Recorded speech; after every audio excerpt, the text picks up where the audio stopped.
안녕하십니까. 시애틀의 의사 신창범입니다. 오늘은 저번 주에 이어서 파킨슨 병에 관해서 말씀을 드리겠습니다. 그 예방과 치료. 근데 오늘은 자가요법을 중심으로 여러분들이 할 수 있는 그런 방법을 소개를 해드리겠습니다. 주로 운동요법, 자전거 타기 및 물리치료, 그 다음에 해독 및 장애 건강, 생활습관, 또 식습관에 관해서, 또 자가포식 치유 원리를 활용해서 집에서 할 수 있는 방법 등을 말씀을 드리겠습니다. 과학은 어디에서나 일어나고 있다. 꼭 과학은 실험실에서만 일어나는 것은 아닙니다. 그 예로 2003년에 그 제이 알버츠란 그 PhD인데요. 이 사람은 그 Deep Brain Stimulation, 그러니까 아주 뇌 깊숙이 자극을 해서 뭐 치매라든지 아니면 우울증이라든지 아니면 뇌전증이라든지 그 다음에 파킨슨 병이라든지 이런 것을 치료하는 그런 방법을 연구하는 사람이었어요. 그런데 어느 날 우연히 인용 자전거를 그 파킨슨 환자인 캐티와 같이 타게 됐습니다. 아이오와를 종주하는 그런 자전거 대회가 있습니다. 일주일 동안 하는 건데요. 첫날은 이 캐티란 여자는 자기 남편하고 같이 타다가 그다음에 두 번째 날은 서로 남편하고 뜻이 안 맞아가지고 우연히 이제 그 친구인 제이 알버츠랑 같이 타게 됐습니다. 그 자전거를 열심히 타고 나서 보니까 인용 자전거니까 같이 페달을 져야 되거든요. 그리고 빨리 져야 되고 한쪽에서 빨리 저을 때 뒤에서 빨리 젓지 않으면 밸런스가 맞지 않습니다. 그런데 자전거를 타고 그 다음에 쉬는 도중에 그 여자가 그 캐티가 친구한테 엽서를 쓰는데 글씨를 너무 반듯하게 쓰는 겁니다.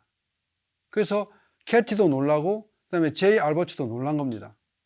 원래 파킨슨 병이 있는 경우에는 글씨가 아주 작아지고 읽기가 좀 힘들어집니다. 그래서 거기서 착안해서 여기에 무엇이 있다, 뭔가가 있다. 그 다음부터 이 제이 알버츠는 거기에 자전거 타기와 파킨슨 병에 대해서 오랜 동안 연구를 하고 있고 지금도 하고 있습니다. 그래서 여러 가지 단계를 거쳐서 자전거를 프로토콜을 하나 만들었습니다. 그 YMCA에서 일주일에 3번, 하루에 1시간, 한 번에 1시간. 근데 1시간도 40분 동안은 굉장히 본격적으로 빨리 달리고 처음에 준비에 10분, 그 다음에 후에 마무리 10분 이렇게 해서 1시간씩 해서 8주간을 하니까 달라진다는 것을 알게 됐습니다. 그 대신 여기서 한 가지 중요한 것은 페달을 밟을 때 그냥 자발적으로 밟는 속도 5, 60 사이클 1분에 그런 게 아니고 굉장히 고강도로 적어도 30-40%는 빨리 이렇게 밟았습니다. 빨리 밟는 것이 도움이 된다는 것을 알게 됐습니다. 그래서 어떤 그 효과가 나느냐면 글씨 쓰는 게 달라지고 그 다음에 저번 편에서 말씀드린 파킨슨 환자인 경우에는 후각이 잃어버립니다.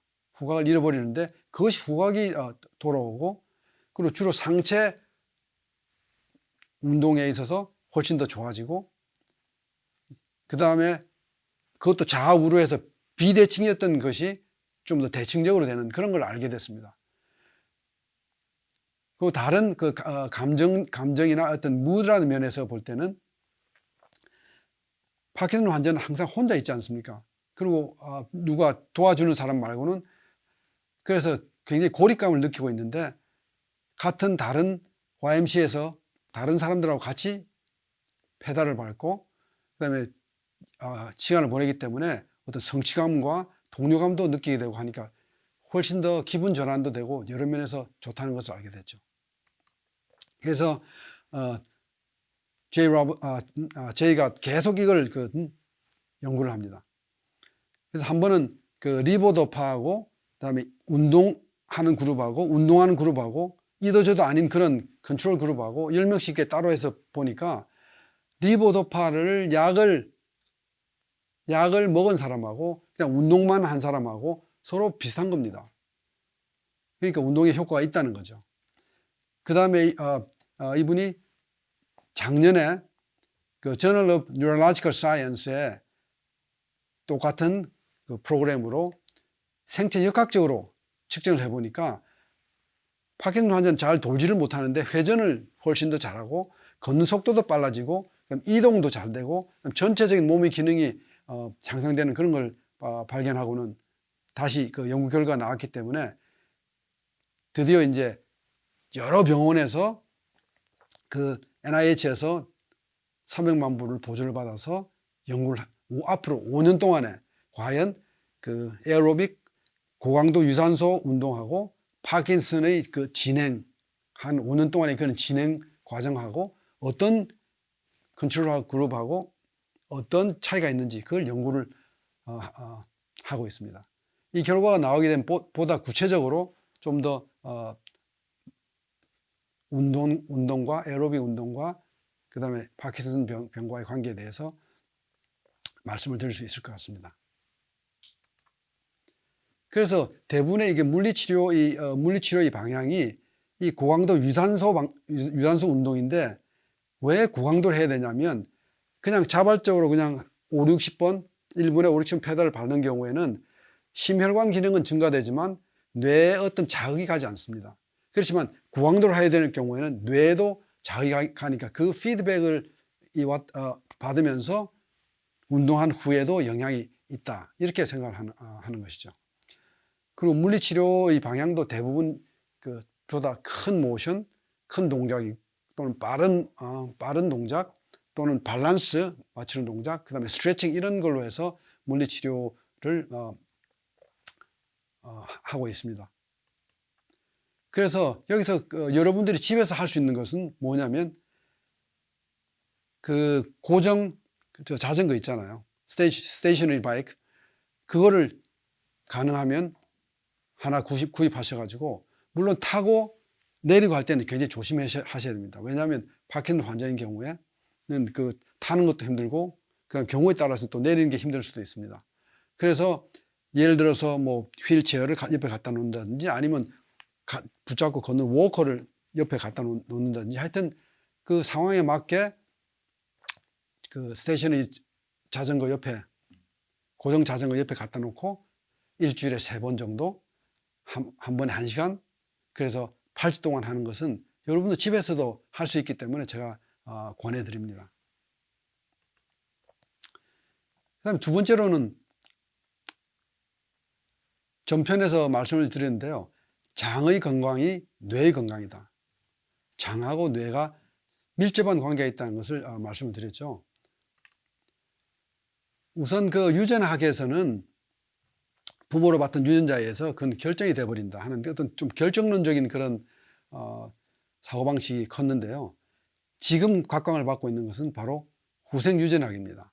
이건 나타나고 유전자가 나타나고 나타나지 않는 것은 바로 환경에 따라서 어떤 스위치가 켜지면 그게 나타나고 스위치를 끌 수 있으면 그게 나타나지 않는다는 겁니다.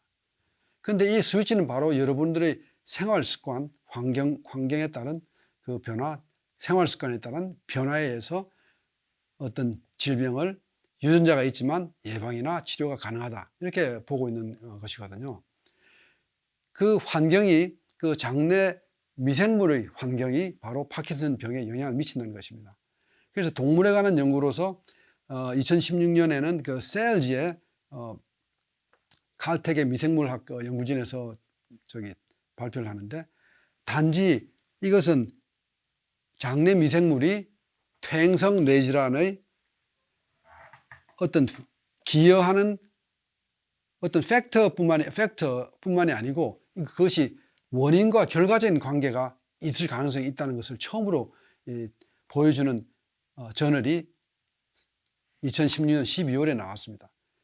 그러고 나서 이건 쥐를 대상으로 한 실험이었거든요. 그 실험에서 그 인과관계를 보여줬는데 이것이 막상 우리 인체에도 영향을 미친다는 것을 그 다음에 2017년에 행동장애 저널에 그 헤이데 파얌이라는 그 알라바마 의대 신경학과 교수가 그것을 발표를 하게 됩니다. 그래서 정상적인 장내 미생물군의 그 혼란이 왔을 때 파킨슨 환자가 나타난다. 이런 걸 알게 되죠. 그럼 이렇게 생활 습관에 관련 있는 그런 질병, 그러니까 장의 컨디션과 관련 있는 질병들이 굉장히 많습니다. 오늘의 제목은 파킨슨이지만 치매도 그렇고 뇌졸중, 심장병, 고혈압, 당뇨, 자가 면역질환. 저번에 제가 이건 관심이 있으시면 제가 자가 면역질환에 대해서 한번 말씀을 드린 유튜브가 있습니다. 거기를 보시면은 80여 가지의 자가 면역질환이 있고요. 또 자가 면역 유사 질환이라고 있습니다. 아토피, 알레르기, 천식, 그다음에 외상후 증후군, 그다음에 ADHD라고 하는 주의결핍 과잉 행동 장애 이런 것들도 있고, 그다음에 암이란 것들도 생활 습관과 관련이 있다. 그래서 초점이 장과 뇌로 초점이 맞춰지면서 새로운 각도에서 아주 많은 연구들이 진행이 되고 있습니다. 그래서 치매에도 바로 장내 미생물군과 관련이 있다. 이건 3년 전에, 그러니까 2017년에 그 스웨덴 룬드 대학에서 나온 연구 결과인데요. 그래서 치매가 있는 지에서 장내 박테리아를 추출해 가지고 그것을 무균지로 균이 없게 키운 그 쥐한테 주입을 합니다. 그리고 또 건강한 쥐에서 또 추출한 박테리아를 또 다른 무균쥐에다가 추출을 해보니까 거기에서 장내 박테리아, 치매지에서 장내 박테리아를 추출한 장내 박테리아를 주입한 그 무균쥐에서 나쁜 박테리아가 더 많이 나왔습니다. 그리고 그 치매지에서 추출한 그 장내 박테리아를 그걸 주입한 그 무균쥐의 노인성 치매의 원인이 되는 베타 아밀로이드가 급증하는 것을 알게 됐습니다. 그래서 장내 미생물군이 베타 아밀로이드라는 증가를 통해서, 즉 노인성 치매와 관련이 있다 하는 것을 서로 증명하는 그런 단계에 지금 와 있습니다. 그러니까 원인 관계라고 아직은 할 수는 없는데 분명히 관련이 됐다는 것은 분명한 것이죠. 그런데 이렇게 장이 뇌하고 관계가 돼 있다. 근데 나의 장이 나의 뇌랑 관계가 돼 있다. 그건 그럴 법하죠. 근데 한 걸음 더 나아가서 엄마의 장의 건강이 태아의 장의 건강에 바로 영향을 미친다는 게 또 연구가 나와 있습니다.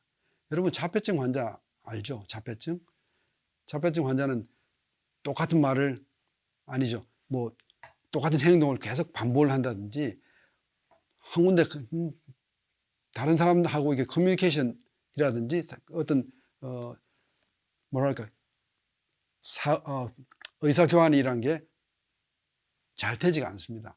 그리고 혼자 있기를 좋아하고 잘 섞여 있지는 못하는 그런 그 자폐증 환자와 관계가 있을 것이다 라는 그 결과가 동물의 실험의 일을 통해서 나타나기 시작합니다. 그 2017년 9월에 한국 김상두 박사의 그 팀이 그 매사추세츠 의대 감염병 및 면역 그 팀인데요. 거기서 연구를 해서 엄마의 장내 미생물군이 새끼 쥐의 비정상적인 뇌신경 발달에 기여한다. 아주 엄청난 논문을 네이처지에 발표를 합니다. 여기서 보니까 우리 장 속에 살고 있는 자폐증하고 연관이 될 거라고 지금 짐작을 하고 있는 그런 자폐증 의심균이 있다는 것을 알게 됩니다. 그 Segmental Filamentous Bacteria라고 하는데 그것이 소장에 있는 TH17, T helper cell, 그러니까 보조 T 세포를 활성화시켜서 그것이 인터루킨 17A라고 하는 여러 염증 반응에 관련되어 있는 그 물질을 분비하게 됩니다. 그래서 이 임신한 쥐한테 이런 가짜 바이러스를 주입해 가지고 좀 전에 일어났던 그런 그 면역세포의 활성화, 인터루킨 17A 이런 것이 분비되게 함으로 해서 그 면역세포를 활성화시키죠. 활성화시키니까 새끼 쥐의 뇌피질에서 멍이 든 것처럼 그런 파괴된 부분이 나타납니다. 그래서 그 쥐가 보니까 한 군데 가서 다른 쥐와 섞이지 못하고, 그 다음에 반복 동작을 계속하고 있고, 그 다음에 찍찍찍 같이 우는 것도 다른 쥐가 하고 달리 우는 것을 보입니다. 그런데 벤코마이신이라는 항생제를 그 엄마 쥐한테 투여해서 소위 자폐증 의심균을 죽여버립니다. 죽인 그 그룹에서는 그 새끼 쥐는 뇌피질에서 변화가 나타나지 않습니다. 그래서 이게 엄마의 장과 태아의 뇌의 건강이 연결이 되어 있다. 사실은 이건 그 종부 테라피에서는 흔히들 쉽게 이야기를 하고 있는 것인데요. 왜냐하면 에너지장의 전달이 되기 때문에, 아이한테 전달이 되기 때문에. 그래서 경우에 따라 애를 치료하기 위해서는 그 엄마를 치료해야 되는 경우, 또는 엄마의 문제점을 보면 애의 문제점도 알 수 있는 그런 상황이 되는 것입니다.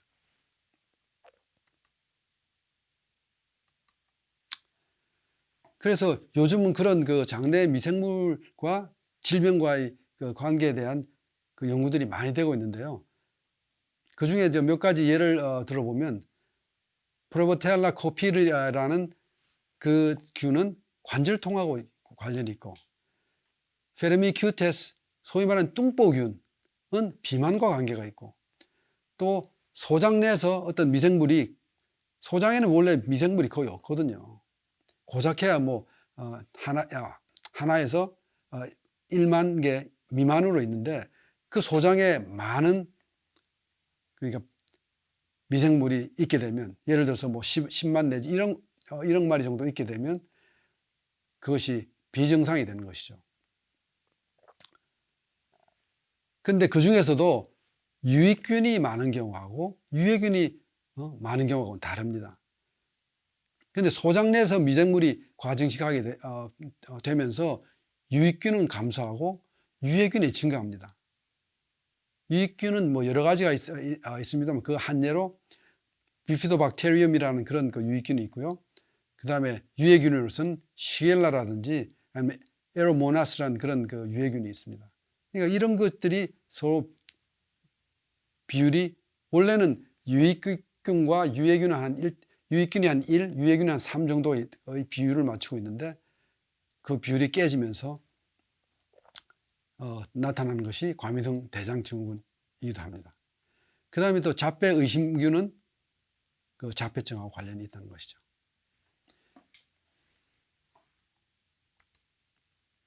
그러니까 건강한 장이 파킨슨병의 예방과 치료하고 바로 직결이 된다고 하는 연구들이 계속 나오고 있습니다. 앞으로 더 나오게 되면 더 명확해지리라고 생각합니다. 그러면 과연 건강한 장을 어떻게 만드는가? 쉽게는 이렇게 생각할 수도 있죠. 소위 말한 대변 이식이라고 해서, 대변에 있는 세균총을, 건강한 사람의 그 세균총을 대변에서 채취해서 그것을 대장 내시경이라든지 아니면 또 관장기를 통해서 집어넣는 그런 간단한 방법을 생각해 볼 수가 있습니다. 그리고 사실은 여기에 관한 연구도 많은 그 연구들이 최근에 진행이 되고 있습니다.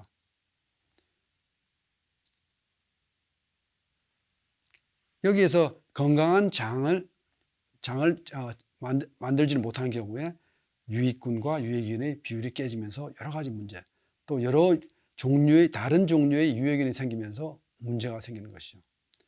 그것이 최현호 박사하고 조영석 박사가 이걸 2016년도에 또 임상 내시경이라는 그 잡지에 논문을 썼는데요.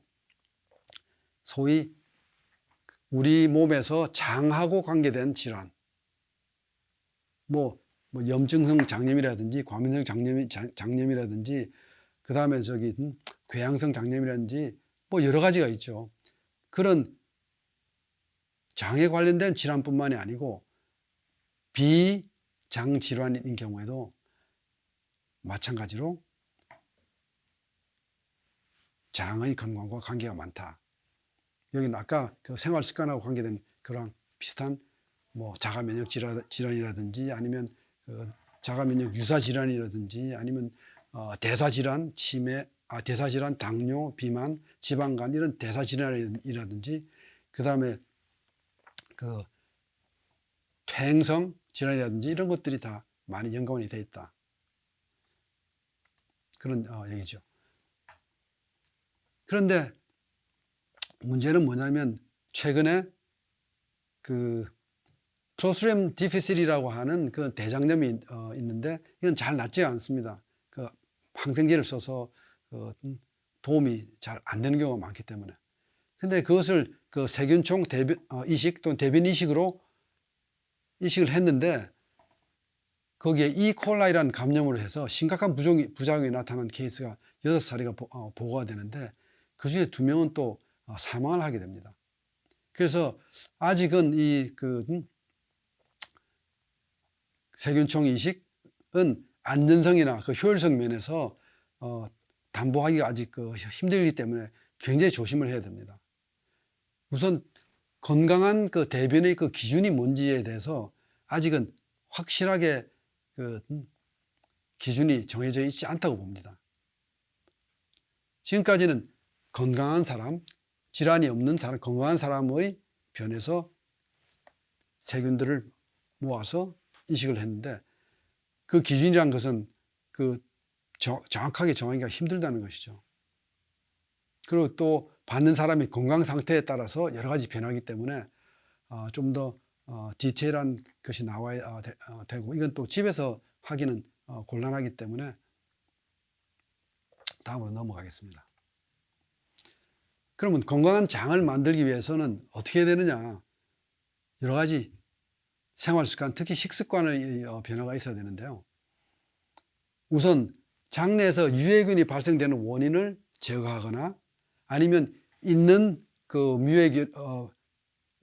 유해균으로 인해서 많은 독소가 쌓이게 되는데 그것을 해독하거나 그 다음에 건강식을 계속함으로 해서 새로운 세포가 만들어지게 하는 그런 한 3가지 방법 정도를 생각해 볼 수 있습니다.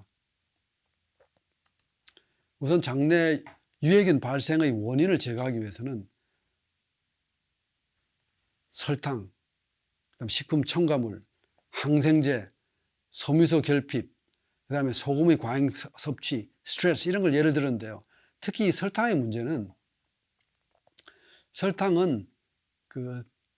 설탕이 과다 섭취되는 경우에 그 도파민의 그 분비하고도 사실은 굉장히 관련이 있습니다. 설탕을 많이 섭취하면 섭취할수록 중독이 되면 될수록 도파민이 더 많이 나와야 되는, 더 많이 나와야지 그전과 비슷한, 조금 나왔을 때의 효과와 비슷한 효과가 나기 때문에 설탕은 서서히 우리를 중독시키는 마약과 같습니다. 그래서 설탕의 과섭취를 피하고 또 유해균들은 이 설탕을 좋아합니다. 그렇기 때문에 유해균의 발생 원인을 제거하기 위해서도 설탕은 또 다른 이름으로 존재하기 때문에 설탕이 우리가 그냥 설탕뿐만이 아니고 프룩토스, 특히 과일에서 나오는 프룩토스도 마찬가지입니다. 그리고 다른 이름으로 많이 존재하죠. 그래서 상당히 신경을 써야 됩니다.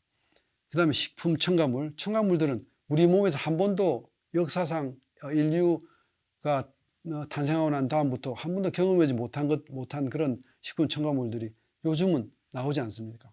그럼 우리 몸이 어떻게 처리할 수가 없습니다. 그걸 잘 내보내야 되는데 그게 일단 몸으로 들어가게 되면 흡수가 되면 그걸 처리하는 게 굉장히 어렵습니다.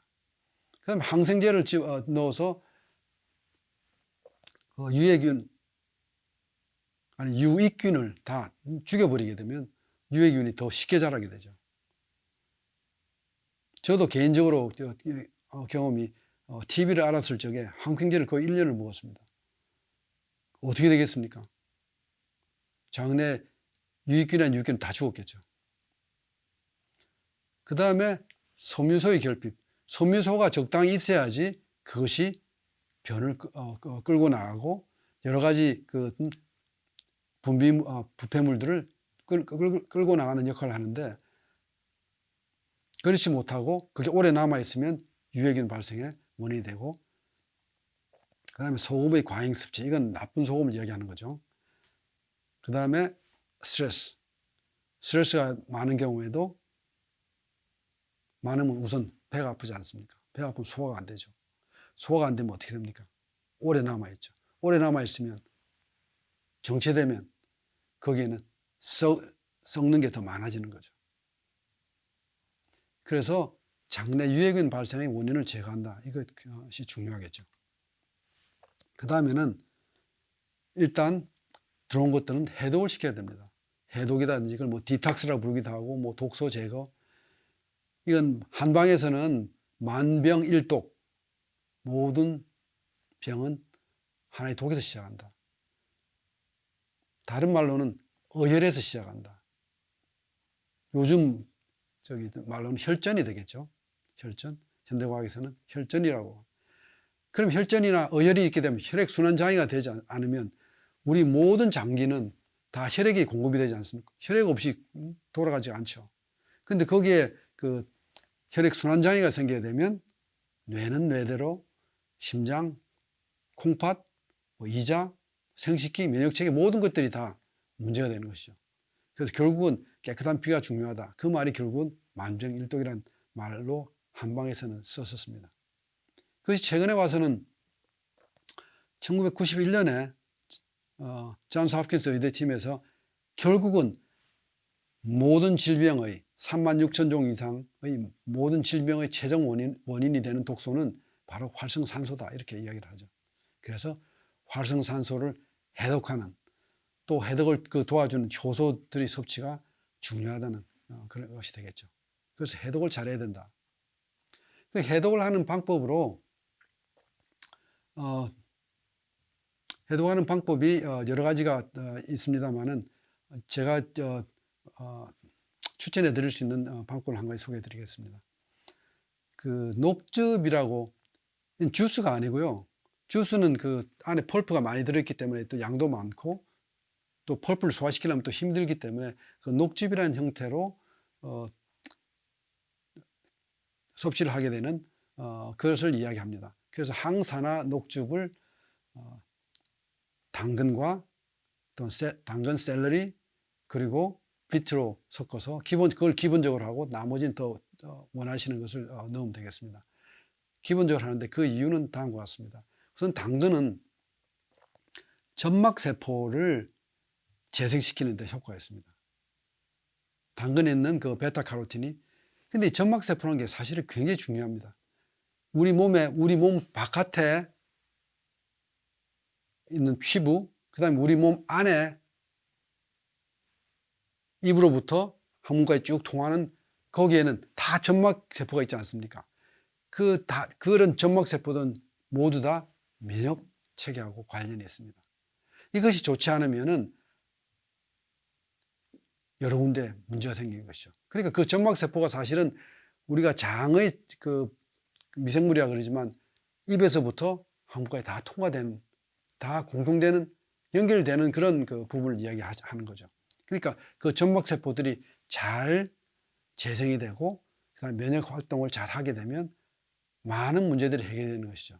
그렇기 때문에 당근이 중요하다고 하는 것입니다. 그리고 또 당근은 세포 간의 정보 전달, 이 결핍된 것을 정상화시킨다. 그러니까 이건 결국 면역 체계하고 관련이 있다는 것이죠. 그 다음에 두 번째는 샐러리를 말씀드리는데요. 샐러리는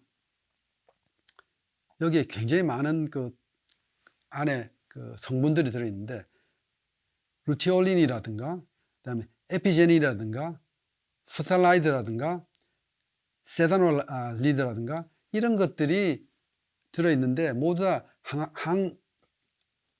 항암 치료 효과가 있다든지, 그 다음에 항산화 효과가 있다든지, 아니면 스트레스를 완화시킨다든지, 신경 안정을 효과가 있다든지, 이런 효과가 있기 때문에 샐러리가 상당히 중요하다고 생각됩니다. 이것이 작년에 2019년 6월에 그 파킨슨주의에다가 그 375mg 샐러리 추출액을 주입해 가지고 그 행동 변화를 보니까 행동 변화가 나타나고, 그 다음에 뇌 신경 보호 효과도 관찰이 되고, 그러니까 그 이 활동성이 굉장히 좋아지고, 그 다음에 이 파킨슨 지의 활동성이 좋아지고, 그 다음에 시간이 지나고 나서 이 뇌를 쥐를 잡아서 그 안에 그 해부해서 뇌를 해부를 해보니까 거기 안에 있는 그 파킨슨과 관련된 그 세포에서 흑피질에서 변화가 관찰이 됐다 하는 것입니다. 그래서 샐러리도 파킨슨 병에 전 도움이 되리라고 생각합니다. 그리고 또 한 가지는 비트인데요. 비트는 이 활성산소를 없애는 효과가 굉장히 큽니다. 보통 요즘 흑미라든지 자색 고구마, 파프리카 이런 것을 이야기하는데 그거보다도 2배 내지 2배 반 정도 효과가 있고, 그 다음에 오랫동안 비트 뿌리를 그 항암 효과가 있다고 여러 나라에서 얘기를 해오고 또 써왔었습니다. 그 2019년 작년에 몰레큘러라는 그 잡지에 레허너 앤 스토너란 두 사람이 그 비트 뿌리하고 거기서 추출된 베타레인, 이건 우리 그 비트를 가지고 염색을 하는 데 쓰지 않습니까? 아주 빨간 색깔하고 노란 색깔, 흑자색하, 그러니까 적자색하고 그 다음에 그 노란 색깔이 있는 그 물들이는 그걸 베타레인이라고 하는데, 그것의 항암 효과에 관한 연구 논문들을 쭉 리뷰를 해보니까 굉장히 긍정적이라는 그 결론을 내립니다. 그리고 지금 현재 영국에서는 그 영국 파킨슨 협회, 파킨슨이라는 말은 영국에서 시작됐죠. 그 협회의 지원을 받아서 비트에 그 리보도파의 성분이 많습니다. 그러니까 그걸 리보도파라는 약을 생산하는데 비트를 써서 어떻게 더 효율적으로 만들 것인가 하는 그런 연구를 하고 있습니다. 그 비트는 당연히 파킨슨 병하고 관련이 있는 것이죠. 도움이 되는 것이죠. 그리고 또 한 가지는 그 우리가 그 비타민을 합성 비타민이 있고, 그다음에 천연 비타민이 있지 않습니까? 자연 비타민이 있지 않습니까? 그러면은 합성 비타민과 이 천연 비타민, 자연 비타민이 과연 같은 것인가? 보면은 분자 구조식은 같습니다. 그렇지만 입체 구조식이 다릅니다. 그걸 스탠포드 대학교의 제임스 콜먼 박사도 이야기를 했는데, 이건 그 사실은 그 종부 테라피 면에서 보면 너무나 당연한 것이죠. 왜냐하면 에너지 장이 다르기 때문에. 그것이 온 곳의 그 에너지 장이 다르기 때문에, 자연 또는 천연 비타민인 경우에 또는 합성되는 경우 다를 수밖에 없죠. 근데 이걸 그래도 확인을 해야 되니까 비타민 C의 주 성분인 아스콜빅 애시드가 레몬 주스를 더해서 먹은 것이랑 그냥 그것만 먹은 것이랑 차이점이 바로 생체 가용 수치가 레몬 주스를 더해서 먹었을 때 35%더 높아졌다. 그러니까 이건 똑같은 분자 구조식을 가졌지만 다를 수 있다는 것을 한 가지 이해가 되죠. 여기 보시면은 여기는 천연 비타민입니다. 이건 합성 비타민입니다. 보면은 여기에 2번째, 4번째, 8번째 포지션은 여기에 있죠. 포지션이 있는데 여기에 같이 붙어 있는 것이, 하나는 천연 비타민인 경우에는 이것이 시계 방향으로 붙어 있습니다. 그 합성 비타민인 경우에는 그것이 시계 반대 방향으로 붙어 있습니다. 그러니까 결과적으로 똑같은 분자 구조식이지만 하나는 시계 방향으로 붙어 있고 그 다음에 또 시계 방향으로 붙어 있고 또 시계 방향으로 붙어 있는 거하고 그렇지만 반대 방향으로 붙어 있는 거랑 모양이 다르겠죠. 그래서 천연 비타민을 우리가 되도록이면 섭취를 할 수 있으면 그렇게 해야 된다는 것입니다. 그리고 또 몇 가지 그 파킨슨 병과 관련된 식품을 보면 그 글루타치온이라든지 그 다음에 타이로신, 특히 타이로신은 이건 타이로신이 바로 리보도파가 되고 리보도파가 몸에 들어가서 흡수가 돼서 그 다음에 그 도파민으로 바뀌거든요. 그렇기 때문에 타이로신이 모자라는 경우에 파킨슨 병에 나쁜 영향을 미치는 것이죠. 그래서 뭐 바나나, 아몬드, 키위, 죽순, 콩, 호박씨 이런 것들이 타이로신이 많다고 합니다. 그렇지만 여기서 어려운 점은 뭐냐면은 그것이 먹으면 얼마를 먹어야 될지 또 먹는다고 주야창창 이것만 먹을 수는 없는 거 아닙니까? 그렇기 때문에 그 어떤 정도에 먹어야 되는지 그게 관건인데 거기에 대해서 좀 더 자세한 가이드가 곧 나오리라고 생각을 합니다. 그리고 인삼에 관해서는 그 여러 가지 연구 및 리뷰 연구가 있었는데 거기에 의하면은 도파민 관련 신경세포의 파괴를 억제한다. 이것이 동물 실험, 쥐를 가지고 실험한 부산대학교 김성태 팀에서 연구를 냈고요. 그 다음에 많은 다른 서양에서도 연구 및 리뷰가 나오고 있습니다. 또 인도에서는 그 카피카추라고 하는 것을 그 전부터 떨림에 써왔는데 이건 벨벳 빈이라고도 불리우는데 이것이 뇌신경 보호 역할을 한다. 그런 연구 결과를 2017년에 그게 나왔고요. 또 그 중에서도 카피카추의 추출 성분 중에서 특히 유솔릭 애시드라고 하는 유솔릭 산에서 바로 가장 강력한 효과가 난다고 해서 그걸 치료약으로 연구를 할 그런 가능성도 있다고 합니다.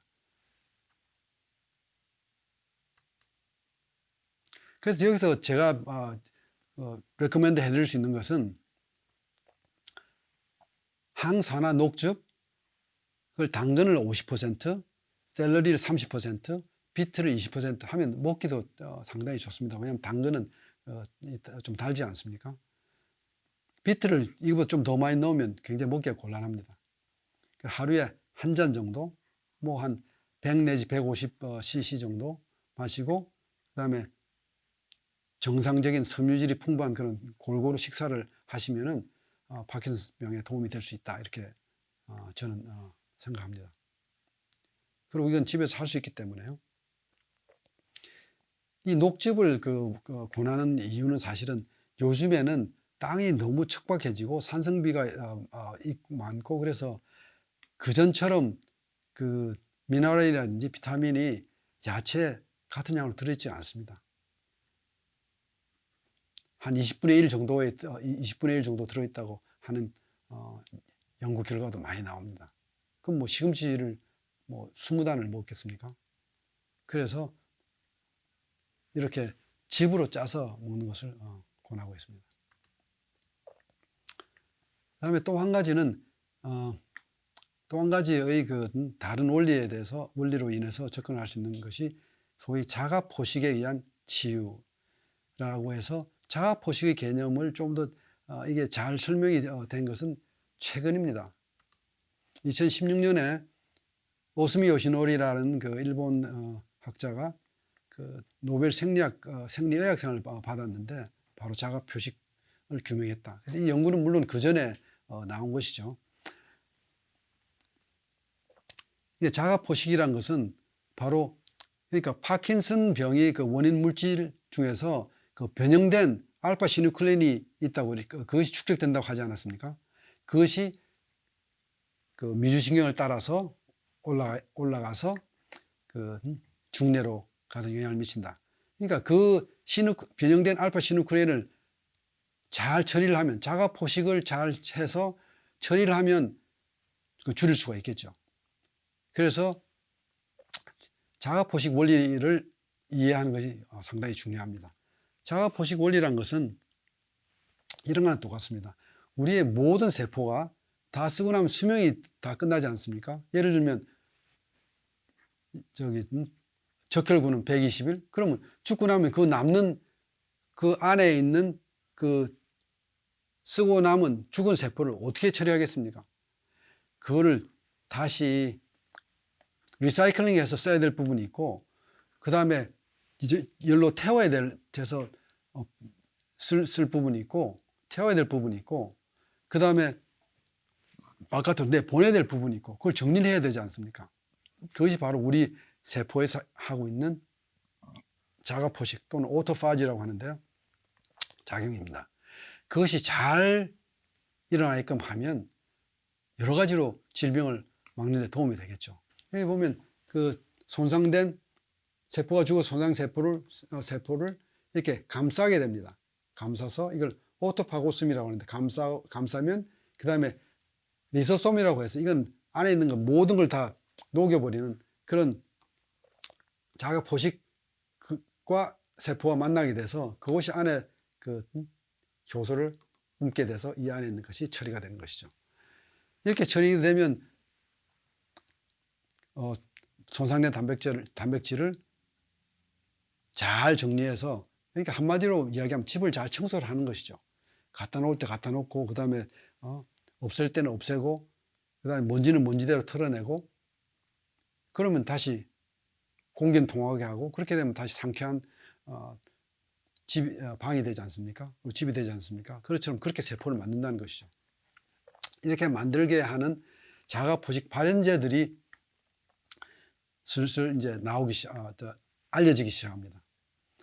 이렇게 그 중에서 하나가 그 레스베라트롤이라고 하는 그 포도 있죠, 포도 성분에서, 포도의 주 성분이 그 레스베라트롤인데, 그것이 그 전부터 이게 파킨슨지에서 뇌신경 보호작용이 일어난다, 이런 그 연구 결과는 있었습니다. 2008년에도. 그런데 그것이 그 유성호라고 하는 그 한국 그 학자인데요, 그 사이언티픽 리포트지에 2010년에 발표를 합니다. 그 기전이 무엇인지. 그러니까 레스베라트롤은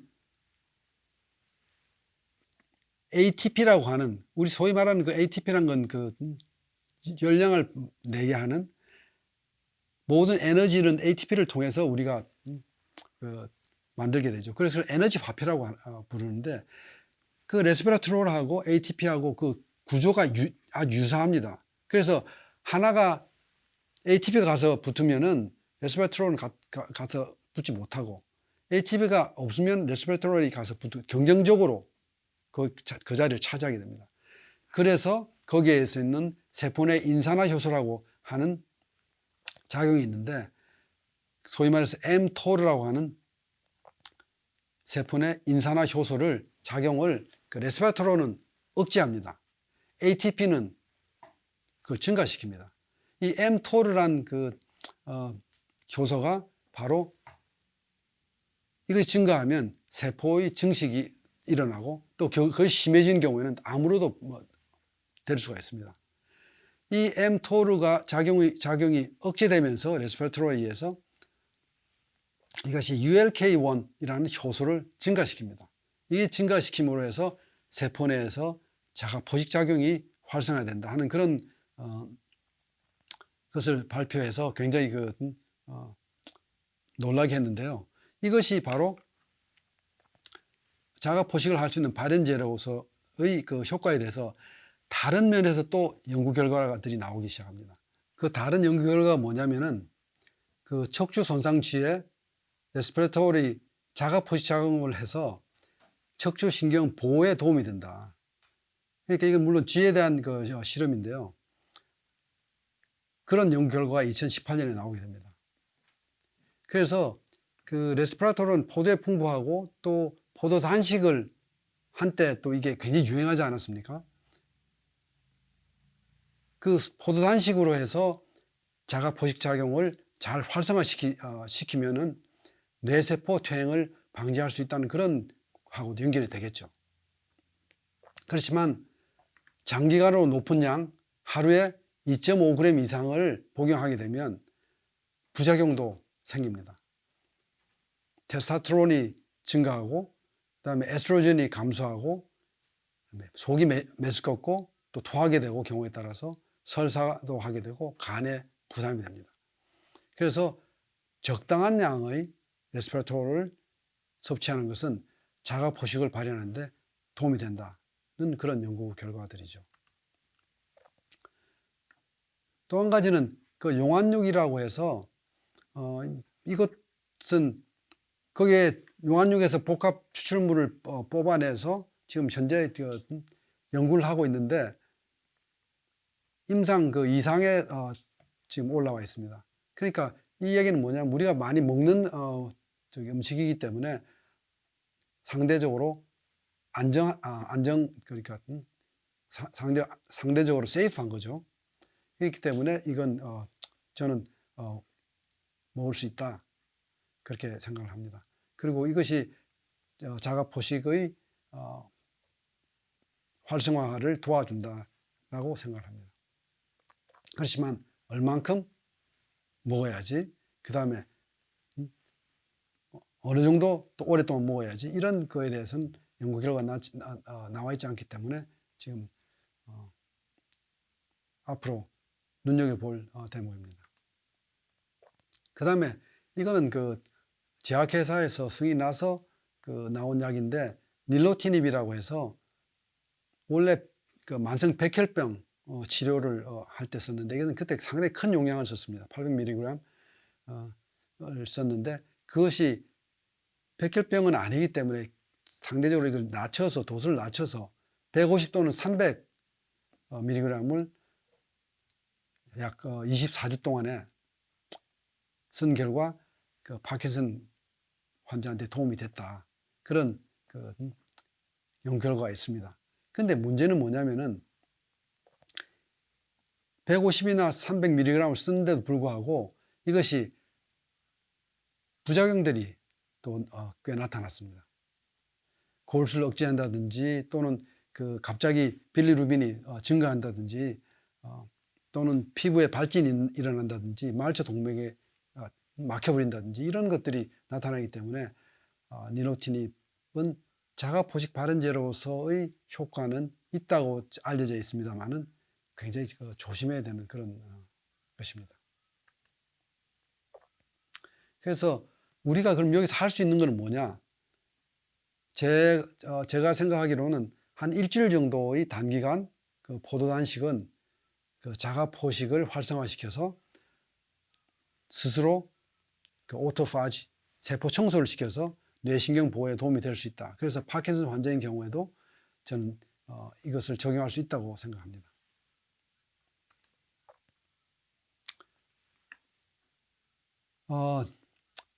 의학론이라고 하는 그 책에서 세조 9년에 나온 책인데 거기서 8가지 의사를 이야기하는데 그 중에 첫 번째 심의, 식의, 약의. 그래서 약의보다는 식의가 더 중요하다고 더 우선적으로 하고 있죠. 그리고 심의를 첫 번째에 두고 있습니다. 여러분들이 이건 허준이라든지 이런 데서 많이 나온 얘기이기 때문에 소개를 합니다. 그리고 서양에서도 Let food be thy medicine and medicine be thy food. 음식이 여러분의 약이 되게 하고 여러분의 약이 바로 당신의 음식이 되게 하십시오라는 그런 그 얘기죠. 그래서 오늘 말씀드린 걸 결론적으로 그럼 집에서 어떻게 할 거냐? 파킨슨 환자의 경우에 물론 정도에 따라서 다르겠죠. 어느 정도 진행이 됐는지에 따라서.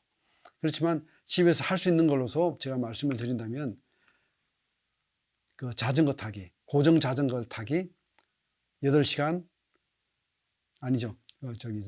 8주간에 1시간씩 일주일에 3번 아주 고강도로 80 내지 90 페달을 밟는 그런 고강도로서 자전거 타기 하는 것은 도움이 될 수 있다.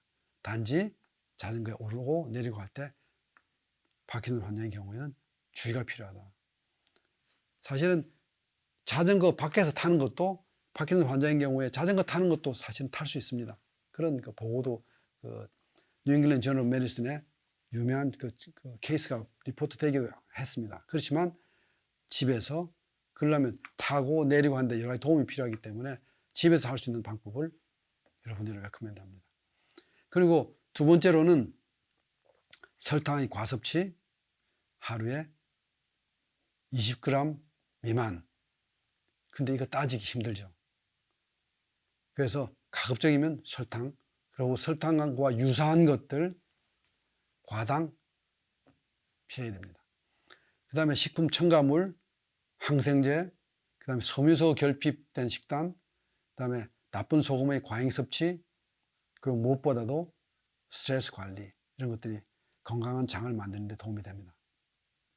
그 다음에 녹즙으로서는 항산화 녹즙이라고 할 수 있는 당근 50%, 샐러리 30%, 빛불이 20%, 이건 짜고난 그 녹즙을 만든 양 컵이 있죠.